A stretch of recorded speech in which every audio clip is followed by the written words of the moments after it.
Hi, Stephanie here, and I just felt compelled to share a video along the same lines of the walkaway videos I've been seeing. And I was never part of the Democrat Party, so I'm not leaving it, but my story of how I got involved in politics and why I was resistant to get involved at first is partly, it's very similar to why some of the people right now are leaving the Democrat Party with the walkaway movement. So, um, and Brandon, who started the movement, is encouraging people to share their stories and how they're real and they are, um, legitimate. Their points of view have, been twisted and, the media has painted things a certain way. So just to share our personal stories. And so I decided to get involved in politics directly with my local party, Republican Party in 2012, but I was very resistant for years to get involved with politics, and I was very passionate about my points of view about I'm conservative, and I was very passionate about issues and what I believed, but to actually there was two reasons I was resistant or hesitant to get involved. Was partly because of I knew how people viewed conservatives or Republicans. They were always painted just horribly, like they were these evil people who hated poor people and hated black people and hated every group you could think of. And now especially, it's just really gotten bad with, um, you know, um, whatever you disagree with, you're afraid of it, so they have to label you with a phobia, some phobia of some kind. So because it's apparently you can't disagree without being hateful and afraid of somebody. So that has just really gotten out of control lately. But that was one of the reasons why I was hesitant, because I know how people view Republicans. I know how, and I'm not defending every single Republican or conservative, because within any group there's going to be people that I wouldn't agree with how everybody handles themselves, but certainly there's plenty of Republicans or conservatives that I know that are good people. They care about their families, they care about their communities, they care about poor people, they want to see people succeed. And yet the media just would always paint conservatives or Republicans a certain way, in a negative way. And so I was like, I don't want to open myself up to that necessarily. I am more I'm passionate, but I'm more I don't like confrontation. I don't embrace confrontation. I'm not looking to start a fight with anybody. But I care about these issues. So I finally in 2012 realized I better start. I felt like I just had to do something, or I was gonna, um, I couldn't contain this passion I had. I had to somehow use that energy and that desire in a positive way. So I go, well, I get, I guess I'll try to get involved in my local Republican Party. And sometimes you have to get involved in the mess, even if you disagree with some things in the process. And the other reason I was hesitant to get involved in the in politics and in the party and all that was because I didn't always agree with the process of things, and I just saw how things worked on both sides, and it just seemed like a big mess to me. And there's something about politics that turns me off. So that was the other reason I was hesitant. However, again, I'm like, you know what? I have to do something. I have to get involved, and maybe I can make a difference. Getting on the inside and trying to make a difference. So, anyways, I've been able to meet a lot of great people, make a lot of great friends, and there's something about being able to connect with people that are similar minded as you and have the same goals and passions. And even if you disagree in some areas, it's good to just know, oh, I'm not alone on, on in believing in that, whatever issue it is, or whatever you're fighting for. It's just good to have people fight alongside you. So I found that just when I got involved in politics. I also saw a lot of stuff going on behind the scenes that, I just observe a lot. I just kind of watch and pay attention, and I see if people are sincere, or if I feel like they're in it for themselves. And I've seen both. So there's good and, bad people on both sides. But I've gotten to know a lot of people, and, there are some good people in office, and I really fortunate to know So our congressman for my district, Mike Gallagher, is just, I got to know him personally. Um, I started to get to know him before he won. So I was helping him out with his campaign, and just you couldn't meet a more sincere, good guy.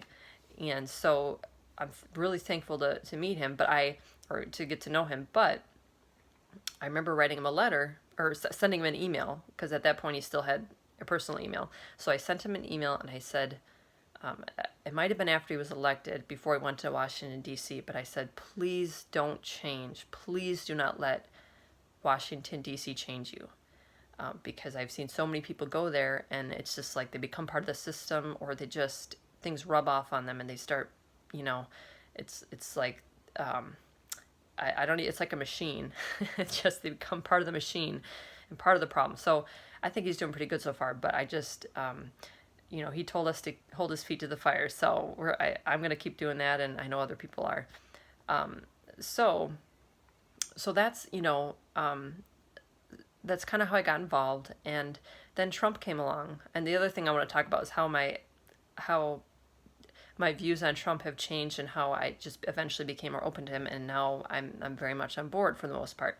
I mean, very much. There's only just a few areas where I go, I'm not sure if I agree with that, but I can handle a few disagreements here and there.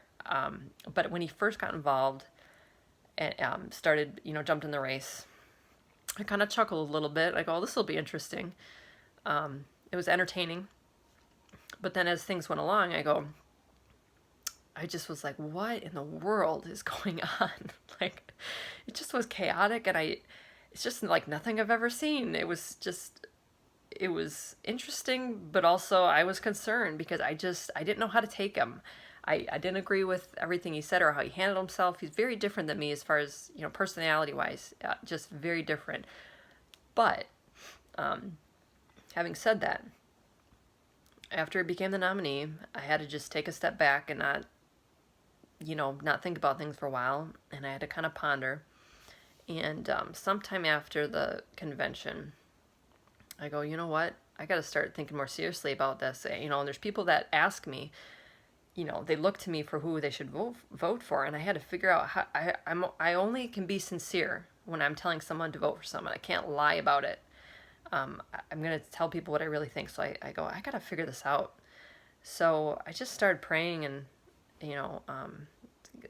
saying, God, what is going on? And I just felt the Lord tell me, you need to pray for him. And at the time, I wasn't really fond of Donald Trump yet. And I go, oh man, it's hard to pray for someone when you're kind of feeling a little irritated with them. But I started praying for him, and at first it was hard, but it just became more of a sincere thing, where I was really just praying for God to work in him and use him and change him in whatever ways needed to be changed. But I just prayed for him, and it really softened my heart, and God opened my eyes to some things, to see the bigger picture here, what's really going on. And so there was a lot of times, even when I didn't like Donald Trump, I saw the press take him out of context. And so, I never believed he was a racist or some of the other, a Nazi. There really are so many examples of where he was taken out of context. And for all the times he said something where I go, legitimately, I go, oh, I wouldn't have said that.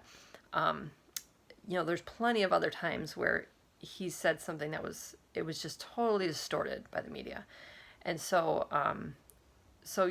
my issues were more with, I wasn't sure if, as a conservative, what he was going to do. I just, I had to kind of feel him out more concerning those things, and the Supreme Court and all that. And then just his brashness, I just wasn't, the abrasive, his attitude or demeanor, how he handled things, I just didn't, I just wasn't used to that. But right before the election, I was like, you know what? I'm going to go to a Donald Trump rally and see what this is all about. So I went, and while I didn't agree with everybody around me in the crowd, I listened to Donald Trump, and I watched him, and I was just waiting to see, how he handled everything and what he had to say. And it was like, I was so glad I went to see him, because it really was there was no filter from the media. The media wasn't the media couldn't control what my eyes were seeing right in front of me. Like, they couldn't take things out of context. I heard Donald Trump speak just for himself for, I don't know if it was 20 minutes or whatever, but he spoke to things that meant something to me. He even mentioned the Constitution, which I wanted to hear more from him about. And I believed him. I believe he was sincere. He spoke, about a lot of different things that were important to me.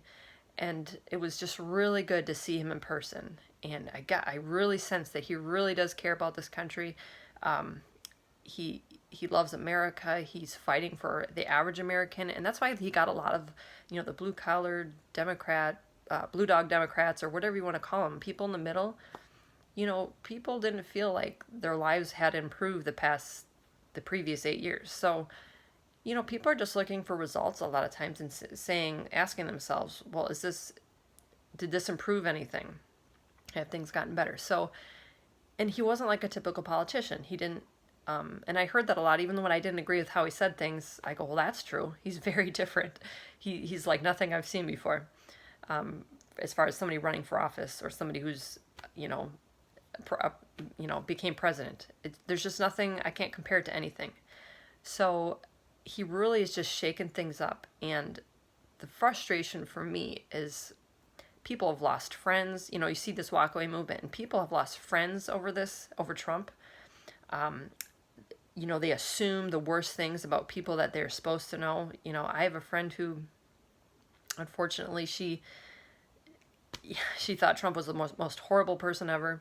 And so because I supported him or at least agreed with him on some areas, she just couldn't be friends with him anymore. And, she wished me well, but she just, the way she did it, it hurt, because I felt like she was accusing me softly of, well, he's racist, and so therefore you must be racist or whatever. So it just is really unfortunate. And the media is part of the problem with that. Now, Trump is abrasive and he goes after the media, but the media has been really just, misrepresenting things so often, and they jump on things, and they can get it wrong. Maybe sometimes sincere, but I think a lot of times they're either blinded by their bias, or they're purposely trying to paint it a certain way. And so they are part of the problem with how they perceive people who support Trump one way instead of reality. And there's always going to be a fringe group somewhere, in a movement, or in a large group, and millions of people. There's millions and millions of people who would have voted for Donald Trump. Yet you take a small fringe group and you apply that to everybody. Most people I know that support Trump are not racist. They care about poor people. They're average. They don't make a lot of money, but they support him. So they don't hate poor people. They want to see people succeed. And I think Trump's policies are proving to be are proving to be effective so far. We'll see. There's a lot of different, North Korea, I think we're taking the right steps. We can't assume anything, but I really do think that there's something going on here, that it's not the status quo. It's not just business as usual.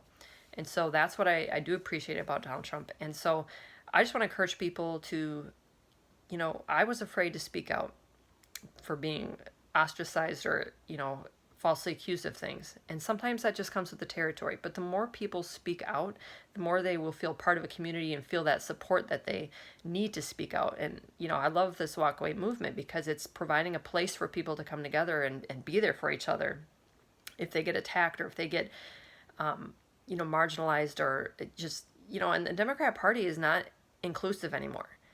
If you don't agree 100% with them on everything, then they don't want you. That's what I gather. If you want a secure border, sorry, you're racist. That's what they just make these accusations, and you're hateful if you disagree with just any issue. And so they have become intolerant and bullies. And I'm sure people on the left will, laugh at that, but I don't care. There's a lot of people who are leaving the Democrat Party because of how far and how extreme the left has gone. And they're not inclusive. So not everybody on the left is like that. I have liberal friends who believe, they have a liberal ideology, and they're not like that. I can have a conversation with them, but the people in positions of power, the people with platforms, the celebrities, they are just like, they hate Trump, and the media hates him, and Democrats hate him. The Democrat Party, they hate him, and so that it just it's like to their own demise that they're reacting like this.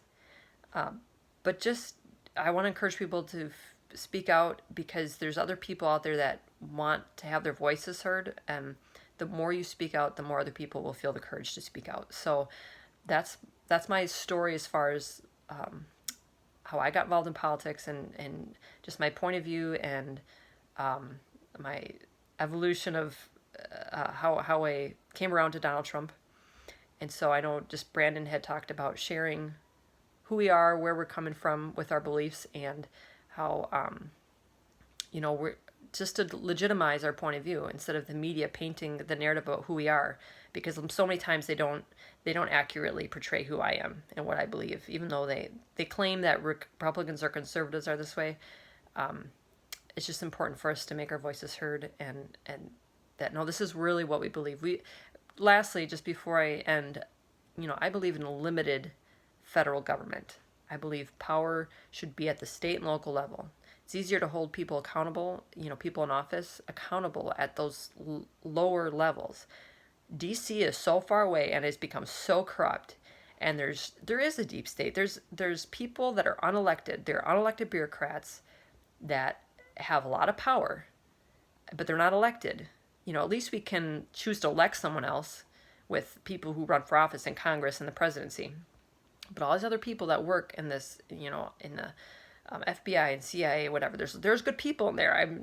There are good people within our government that are bureaucrats, but certainly the bigger the government has gotten at the federal level, the deeper the corruption can go. And so that's why I believe in a limited government, and conservative, even somewhat libertarian policies. It's not because I hate people and I don't want people to have health care. I want health care to be more affordable. But I don't believe in the government, who has the ability to become very corrupt, and already is right now to a certain extent, of course. I don't want them having so much power over me. I don't want them controlling so much of my decisions and what I can and cannot have. And, I support the Constitution, so and the 10th Amendment. So that's my story. Hopefully, somebody else was encouraged by this, but just let your voice be heard. And thanks, Brandon, for all you're doing, and God bless.